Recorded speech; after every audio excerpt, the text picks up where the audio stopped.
This is NDTV, and you're watching NDTV 24/7.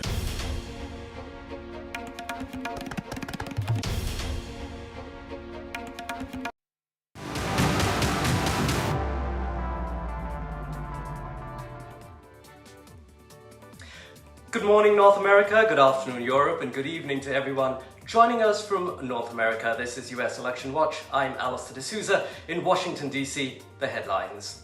Trump leads Harris by 1 point in the latest NY Times Siena poll. Harris leads in key swing states Wisconsin, Michigan, and Pennsylvania.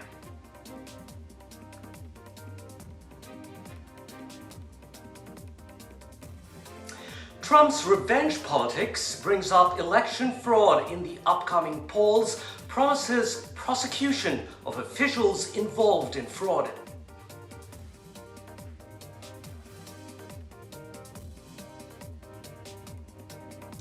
Republicans and Democrats fight it out over the withdrawal of US forces in Afghanistan. Both released documents casting blame.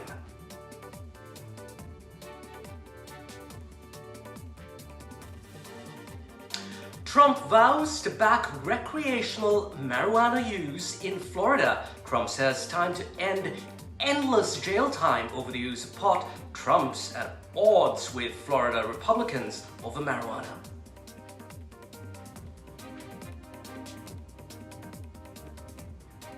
Melania Trump slams the Biden government in a rare public statement. Melania says the US is more divided now than ever.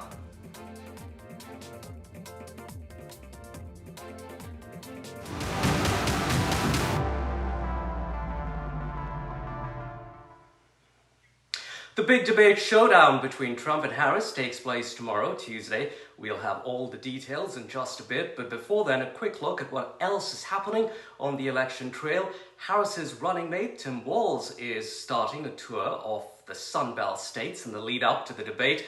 The Minnesota governor was scheduled to head to Nevada after his visit to Dallas on Monday. However, that was postponed amid a wildfire in the region.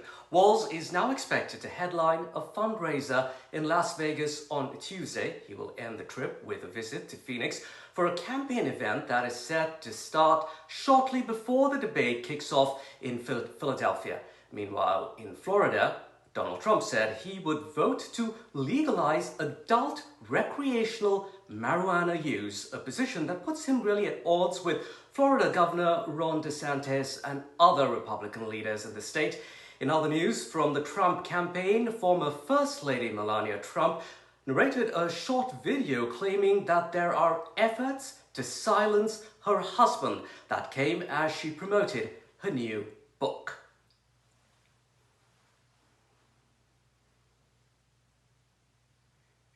Now, for both Harris and Donald Trump, it's make or break. Both come face to face for the first time in what could likely be the one and only presidential debate before the November elections.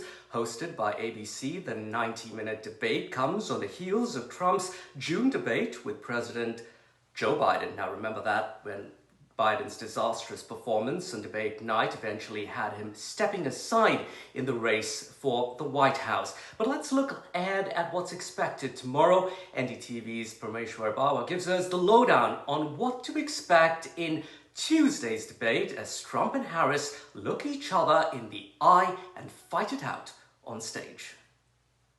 The first showdown between US Vice President Kamala Harris and former US President Donald Trump showcases a far different race than the debate that sank President Biden's campaign, if voter enthusiasm is any measure. So why exactly is this a big deal? Well, since Joe Biden bowed out following his shaky debate performance, Kamala Harris has erased Trump's comfortable lead in the polls, setting up a razor-thin election with less than 2 months to go. The event, though, represents an opportunity for a do-over for both parties in the US, but the consensus among American voters is clear. They want more policy and less political sparring in what may end up being the only debate between the two nominees before Election Day in November. Now, if you remember, there were initially some signs Trump might back out of the debate, but at this point, there's no reason to believe he won't be there. And yes, per the debate rules, the Biden and Trump campaigns originally agreed to, each candidate's microphone will remain muted while the other one is speaking. The Harris campaign made an effort to unmute the mics, but the Trump team refused. So what are the rules for the big debate? Well, there'll be no opening statements or questions between candidates. Props and pre-written notes are prohibited. There'll be no staff interaction during the breaks as well. Answers and rebuttals are limited to 2 minutes, while follow-ups and clarifications are actually limited to 1 minute. Lastly, each candidate gets 2 minutes for a closing statement, with Trump speaking last after winning a coin toss. Let's take a closer look at what to expect from this make or break debate. We're joined by Neha Dewan, who is with South Asians for Harris. Kevin Madden is also with us. He served as senior advisor and spokesperson during Senator Mitt Romney's presidential bids. He was also on the team for President George W. Bush's re-election efforts. And we also have Ray Locker. He's an author and journalist, also joining us on the program right now. Kevin, let me come to you first. For nearly a week, Kamala Harris has been in a Pittsburgh hotel, spending hours of carefully choreographed debate practice. She even has an actor playing Donald Trump. On the other hand, Trump's campaign says things like he doesn't need a debate prep, he's all fine. Tell us a little bit about how the two sides are handling gearing up to Tuesday's big fight.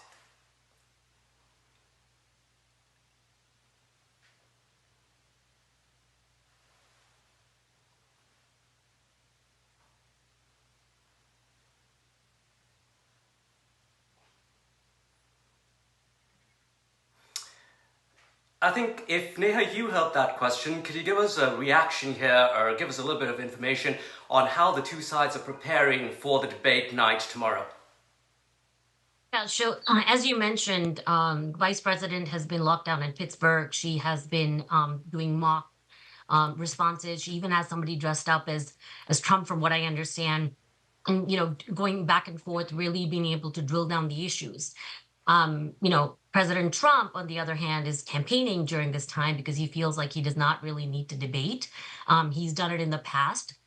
And I think it's easier for him to do that because he has lied, so many times during the debate. So he feels like this is something that he can just continue. So very different preparations for the debates tomorrow. Kevin, hopefully we have you back here and you can hear me now. Kevin, you've been on presidential campaigns before. What really goes on behind the scenes before such a consequential moment leading up to what we're going to see tomorrow on Tuesday night?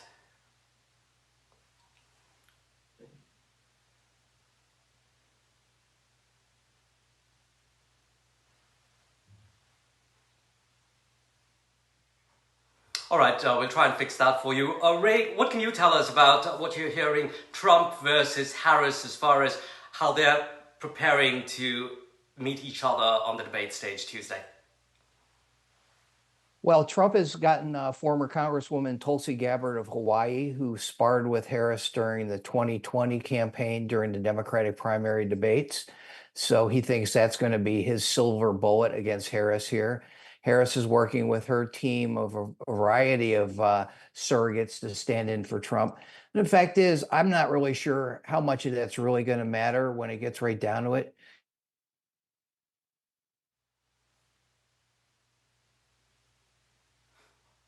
All right. Neha, let's talk a little bit about the debate rules, okay? Now, Harris's team really wanted those mics unmuted throughout the debate. That's not happening Tuesday night. Trump is a confound. Why was it so important, remind us, for Harris to have the mics stay hot or live and not be muted? Yeah, so I think, as a prosecutor, she's used to having a dialogue and going back and forth and really having the opportunity to be able to come back and, say whatever needs to be said and really highlight the issues. In this sense, she's not able to do that, right? So it's very difficult for somebody who's been in that position to sort of it just be an answer and a rebuttal. And I think part of it is also, you've seen Trump sort of go off the deep end and be able to name call and do all of these things. And I think for his campaign, it's probably better to have it muted so he's not engaging in those kinds of activities, and he comes across as more presidential. So really, it's a very different strategy based on, the level of dialogue.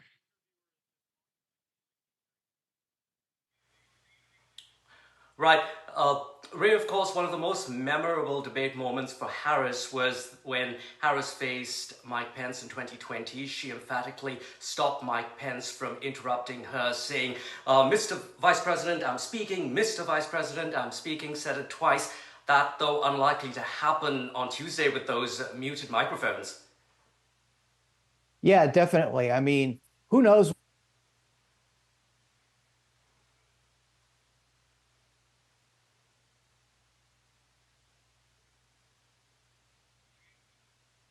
All right, I think yeah, like you were saying, those muted microphones likely disadvantage to Kamala Harris. So how do you think she's going to get around that?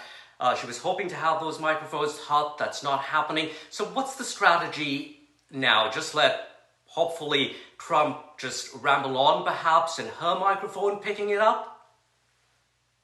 I mean, I think it does. I mean, it's not that big of a deal. If she's not able to do it, I think this is just something that she's been used to doing all of her life. But that doesn't negate the fact that she's prepping extensively, working on the issues.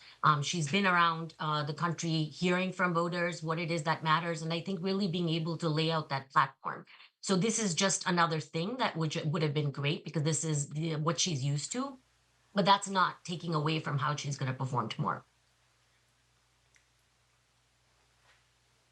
All right, Kevin, I think we have you back here. So even though Trump may not have had a stand-in actor like Harris has, his team is fielding him with some very tough questions, according to reports. His criminal indictments, accusations of sexual misconduct against women. What's the best way, really, for Trump to deal with this kind of thing? He's not going to own it. He's never said sorry. He's not going to. He's in a legal tangle. So how does one really get around these issues on the debate stage? Well, look, I think for Trump, his strategy is going to be very simple. As everybody probably agrees, Trump doesn't have a very sophisticated debate strategy or a sophisticated debate preparation. What he does best is probably not answer the question, but answer the topic. The topics that really are going to motivate the voters around the country that are going to make or break this election are pretty straightforward. It's about the economy. The inflation that's driving the economy, some of the price increases, things like housing, and then also the main issue that Trump has used to not only rally his base, but also try to persuade a lot of independent voters in some of these battleground states is the issue of immigration. So I think Trump's strategy is going to be very clear. Forget about what the specifics of the question are. Seize upon the topic and the opportunity to talk about those issues that matter to swing voters. At the end of the day, that's the most important part of this debate, which is this is going to come down to about a couple 100,000 voters around the country. And you talk about the issues that are driving them and shaping their anxiety every single day. Whoever does that best, whether it's Kamala Harris or Donald Trump, they're going to be the ones that win the election. So using this debate opportunity to focus on those issues, that's going to be the key. Ray, in previous debates, or the debate between Biden and Trump on CNN, there was no real-time fact-checking by the debate hosts.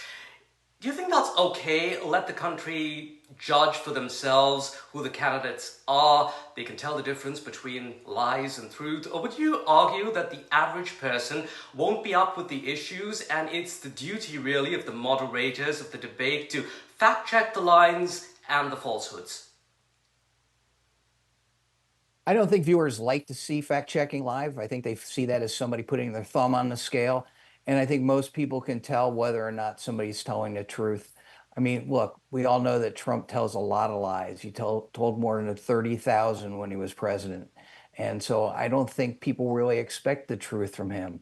It's as Kevin said, does he touch on issues that people care about, whether I happen to believe that they're the right issues or not? And if he does that well enough, then he'll win.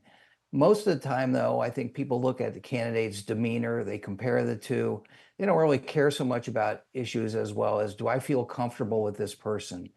And I think on Trump's side, in Trump's case, people are not as comfortable with him as they were before. Harris has to make them feel more comfortable with her, and that sets up the contrast.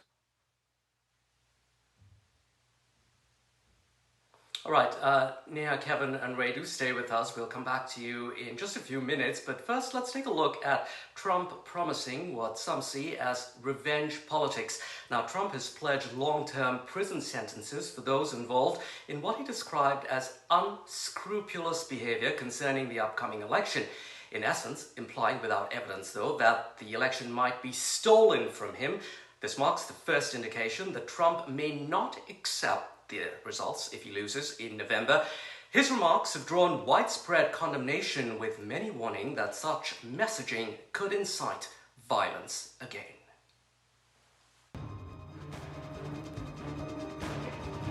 Former US President Donald Trump continues to make controversial statements in the run-up to the all-important presidential debate. In the latest, he has threatened prosecution and long-term prison sentences for election officials and political operatives who he suggested could cheat in the 2024 election if he again wins the presidency in November. Falsely claiming Democrats engaged in fraudulent behavior in 2020, Trump said that he was watching the sanctity of the 2024 presidential election very closely and that those people that cheated will be prosecuted to the fullest extent of the law. This is the latest escalation in Trump's language concerning the alleged election fraud. Early voting is set to begin in the coming weeks in some states. Trump has repeated many times his false claims that widespread fraud had affected the outcome of the 2020 election. Trump has also repeatedly called for action against people who he believes have wronged him. In the wake of his indictment by the U.S. Justice Department in 2023, Trump had vowed to have a real special prosecutor who would go after the president, Joe Biden, and his family if he won the presidency. Despite Trump's repeated claims there is no evidence of voter fraud, Trump had lost to Joe Biden by more than 7 million votes in the last election. On the other hand, Trump faces his own charges over election interference. Vishal Vivek reports for NDTV World, Bureau Report. Well, let's get some quick reactions on this. Our guest still with us. Kevin, it's very likely that Harris is going to bring up those latest comments from Trump on the debate stage. How much of a problem is it for Trump to really stay on message, because his advisors want him to stick to policy and not really meander on things that might potentially cost him the election?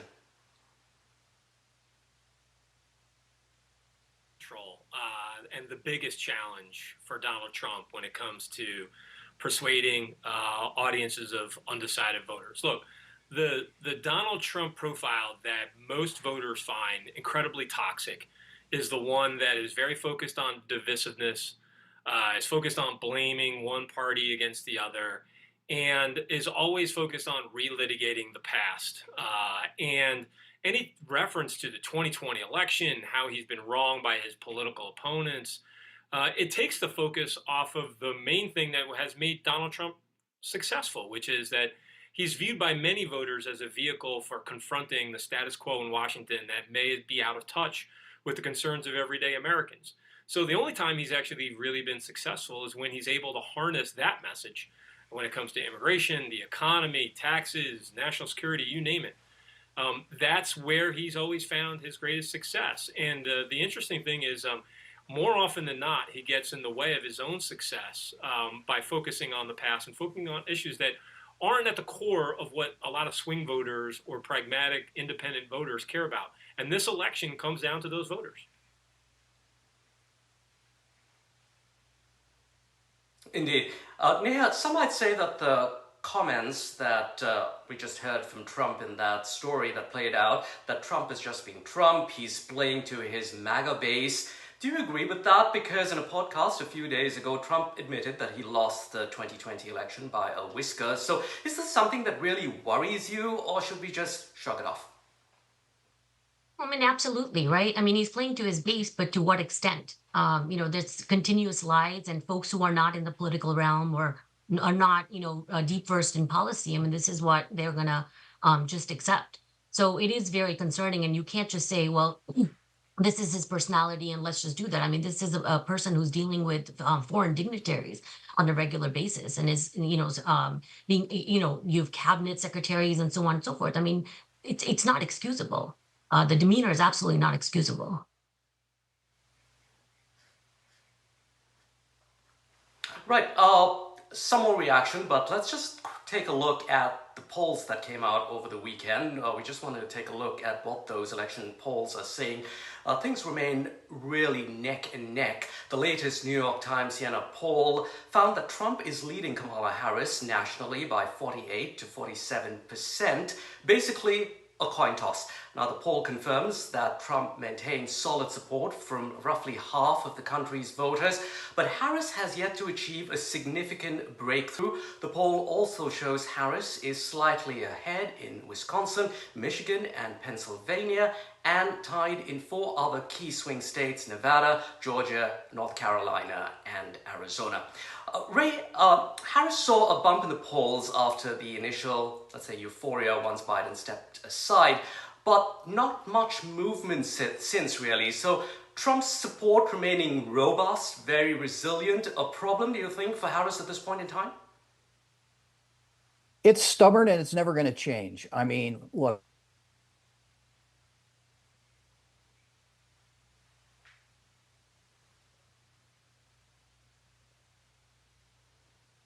Okay, I think we lost Ray there again. I'll put that question to Neha. Neha, do you think that this is a problem right now? So Harris, of course, one could say, it depends, glass half empty, glass half full. So she's been resilient, staying put in terms of the poll numbers, but yet not being able to move ahead.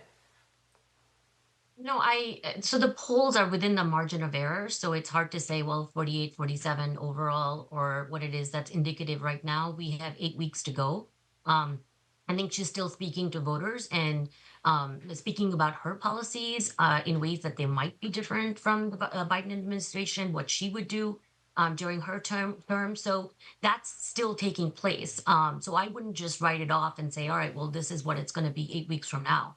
She's still having those conversations in these battleground states. And I think that's what's going to make a difference. All right, Kevin, you're with Penta Group, a company that provides data-driven insights. Penta has been tracking candidate visibility in swing states in terms of media exposure. Now, you found that Harris's media coverage generally spiked over the past 30 days, give or take, and yet, despite all of that and the Democratic convention, Harris has not been able to make much gains in terms of the polls. So the race pretty much neck and neck. So all of this happening, but the publicity not really helping Harris, do you think? Well, look, I think, first of all, that the Harris campaign over those first 60 days of her entrance into the race after Joe Biden had dropped out were among the best 60 days a candidate's ever had in presidential politics. Just enormous visibility in swing states and also related to sentiment, just very positive media coverage. But one of the tactical mistakes that the Harris campaign has made has been that they sort of took a tack that this was a vibes-only election, and that that good sentiment had a longer sort of staying power. What we found out is that there's one guarantee that was always going to be certain in this campaign was that it was going to be close. That's happened. We're now back to a neck-and-neck race, and the euphoria of Joe Biden dropping out and a new candidate not named Biden or Trump entering the race, that's gone. And what we have is a real contest. The challenge that Harris has is she still is an empty vessel or a blank slate to a lot of voters. And so she's avoided the media. Right. She's avoided sort of opportunities to more directly sort of fill in the blanks. And now Trump has an opportunity to fill in those blanks for her in one debate in 90 minutes. So that's going to be one of the big challenges, and that's really what I expect to be why you're going to see a very aggressive Donald Trump in this debate and over the next 8 weeks all the way to Election Day. Okay, Ray, I'm going to give you the last word very quickly. In 2016, polls showed that Clinton easily won all the 3 debates against Donald Trump, but yet at the end she lost the elections. How much would you say that these debates really matter? Well, I don't think they're determinative. I think they help. I hope they give people a better idea of what Harris is all about. As Kevin said, a lot of it's on her to make people feel comfortable with her.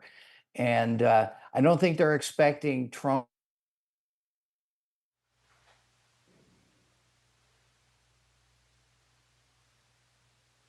to do great in this state. All right, Fill in some of the unfortunately, blanks we that seem exist to have with her lost record Ray and her there. ideas.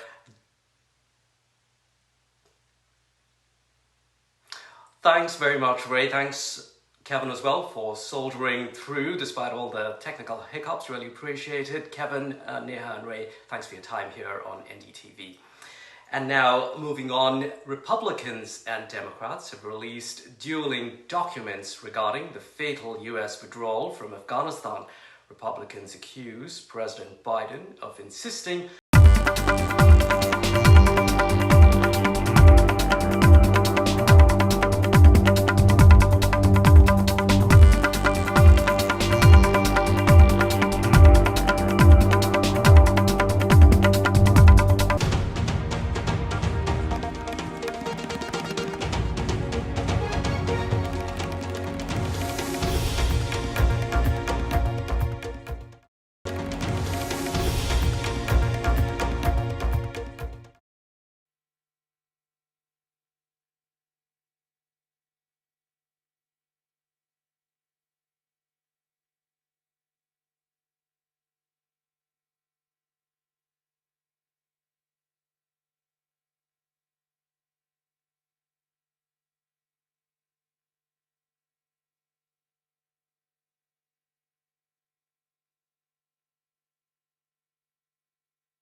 Prince also met the Prime Minister. We'll be focusing on the significance of the visit and why the United Arab is such an important strategic partner.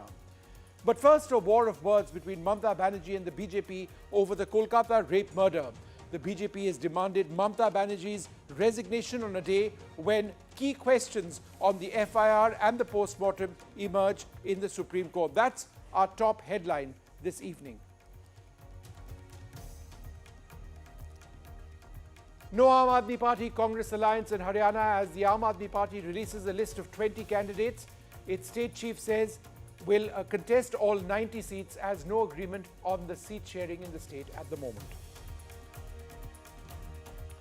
And Mehbooba Mufti's daughter Iltija makes her election debut from the family bastion.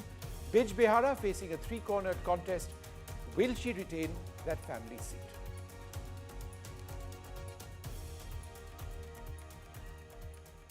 Our top story, the hearing in the R.G. Kaur Medical College and Hospital case in the Supreme Court of India saw several questions come up again regarding the documentation of handling the dead body and evidence in the case. Questions about procedure and evidence tampering have been alleged in this case, leading the court to seeking clarifications on the handling of the body and evidence in the case. The court also ordered doctors to return to work by Tuesday. The Supreme Court has now asked the CBI to file a fresh report in the case next Tuesday. In the Supreme Court, tough words from Chief Justice D.Y. Chandrachud, who said a key document connected to the post-mortem appeared to be missing. The top court also asked doctors to return to work by 5 p.m. on Tuesday, as it asked the state government to report on what measures have been taken at state-run hospitals